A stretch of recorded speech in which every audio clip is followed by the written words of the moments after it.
बहुत बहुत पुरस्कार बा, हार्दिक अभिनंदन बा। काल हुए सगरी बदनिया पिरात बा, काल हुए सगरी बदनिया पिरात बा, उठला दरद नाही तनी को फिरात बा, उठला दरद नाही तनी को फिरात बा।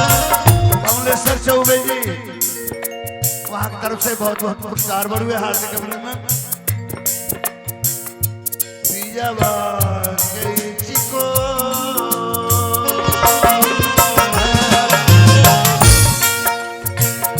देखिए कतनो मर्द पढ़ल लिखल होके, कतनो बड़ा पोस्ट पर होके, एसपी डीएसपी डीएम होके, और मेहरारू निपड़ होके, उहो कहली सपना मर्दा कि तारा कुछ बुझाला ना, हमारा कर्म में तुम मूर्खे लिखा गई। कबो तो कहली सा मजाक लहजा में जाएंगी, हमार कर्म जोर गोल जे रोवन मर्द से बियाह हो गई।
अमरिंदर यादव बहुत बहुत पुरस्कार बहन के तरफ से।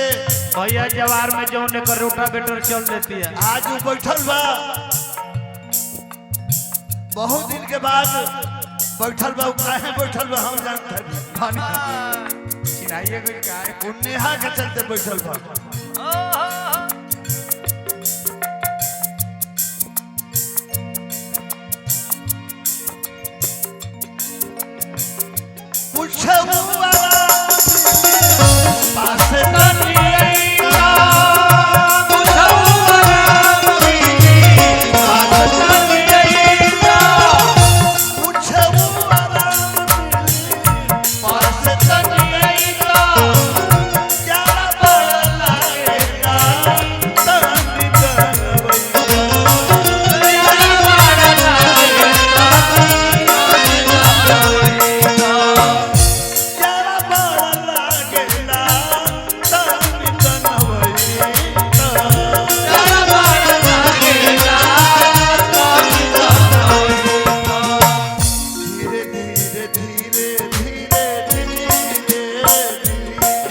धीरे धीरे